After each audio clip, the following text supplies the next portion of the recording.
సభకు సంబంధించి పెద్దగా తక్కువ జనంతో ఏర్పాటు చేసిన ఆశించిన స్థాయిలో జనం రాలేదు. సభ అట్టర్ ఫ్లాప్ అయిందని చెప్పాలి.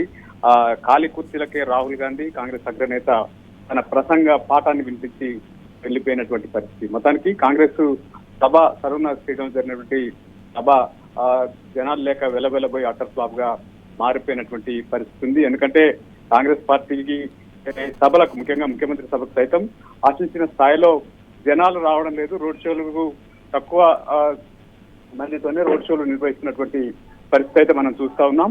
మొత్తానికి ఈ రోజు నిర్వహించినటువంటి ఈ సభకు సంబంధించి కూడా జనాలు రానటువంటి పరిస్థితి. ఓవైపు వచ్చిన జనాలు రాహుల్ ప్రసంగం ప్రారంభం కాగానే వెళ్ళిపోయినటువంటి పరిస్థితి అయితే చూడొచ్చు. మొత్తానికి ఆ కాంగ్రెస్ పాలనకు సంబంధించి ఈ తక్కువ కాలంలోనే వ్యతిరేకత వ్యక్తమవుతా ఉంది. గ్రామీణ స్థాయిలోనూ అదేవిధంగా పట్టణాల్లోనూ భారీగా కాంగ్రెస్ పాలన పట్ల ప్రజలు ఆగ్రహం వ్యక్తం చేస్తా ఉన్నారు. ఎందుకంటే ఈ సమ్మర్ లో కరెంటు కోతలు ఓవైపు, మరోవైపు తాగునీటికి కటకట ఉన్నటువంటి అయితే చూస్తా ఉన్నాం. ట్యాంకర్ల కోసం ప్రజలు వెతుక్కోవాల్సిన పరిస్థితి అయితే గతంలో ఎన్నడూ లేని విధంగా, ఈ 10 ఏళ్ల కాలంలో ఎన్నడూ లేని విధంగా ఈ 5 నెలల కాలంలో జరుగుతున్నటువంటి తీరుకు సంబంధించి జనాగ్రహం వ్యక్తమవుతున్నటువంటి పరిస్థితి.